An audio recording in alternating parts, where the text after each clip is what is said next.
Usai memberikan pemaparan di Universitas Muhammadiyah Surabaya Forum, Ketua Badan Riset dan Inovasi Nasional Arif Satria mengatakan implementasi B50 merupakan bagian dari ikhtiar membangun transisi energi nasional yang lebih kuat dan berkelanjutan.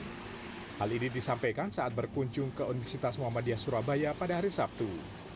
Ya, saya kira ini kan sebuah ikhtiar kita untuk membangun kekuatan transisi energi yang baik. Dan B50 kemudian tidak hanya B50, kita sudah mulai masuk ke depan menjadi E20 ya, berbasis pada etanol. Ya. Karena apa? Karena yang kita cari adalah negara menciptakan green energy. Karena perubahan iklim ini harus direspons dengan kemampuan kita untuk menghasilkan produk-produk yang bersih. Ya, ini kan bagian dari clean production, energi bersih. Jadi energi ini menurut saya menjadi salah satu hal penting untuk sekaligus membangun kemandirian energi nasional. Jadi B50 ya itu merupakan salah satu pintu agar kita ke depan tidak tergantung lagi pada impor. Di sisi lain, sosialisasi terkait bahan bakar B50 perlu digencarkan ke masyarakat agar ada kesiapan untuk penggunanya. Tidak hanya itu, yang perlu dipastikan kemudian adalah ketersediaan bahan bakar agar mudah dijangkau masyarakat di luar Pulau Jawa. Ini sebenarnya saya kira sebelum diterapkan, itu tentunya butuh sosialisasi. Itu penting, karena ini juga menyangkut kesiapan dari penggunanya.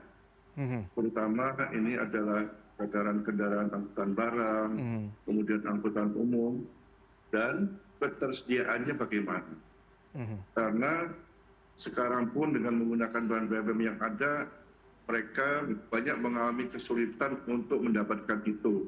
Terutama ini dialami oleh para pengusaha angkutan barang di luar Jawa. Ini menjadi persoalan. Jadi bukan persoalannya adalah berganti dari sosial, tapi ketersediaannya bagaimana. Ya, memang bahan-bahan bakar seperti ini, ya kalau untuk angkutan barang, angkutan penumpang itu kecil. Ya, persentase penggunaannya itu barang 4%, penumpang itu 3%. Jadi memang kita butuh sosialisasi dulu sebelum benar-benar diterapkan di lapangan. Pemerintah melalui Kementerian Energi dan Sumber Daya Mineral resmi memberlakukan B50 secara nasional mulai 1 Juli 2026. Bahan bakar ini merupakan campuran 50% biodiesel berbasis minyak sawit dan 50% solar sebagai kelanjutan program B40. Implementasi B50 dilakukan secara bertahap dengan masa transisi selama 3 bulan. Langkah ini sengaja dilakukan untuk menghabiskan stok B40 sekaligus menyesuaikan proses pencampuran dan distribusi hingga penerapan B50 berjalan penuh. Tim Liputan CNN Indonesia.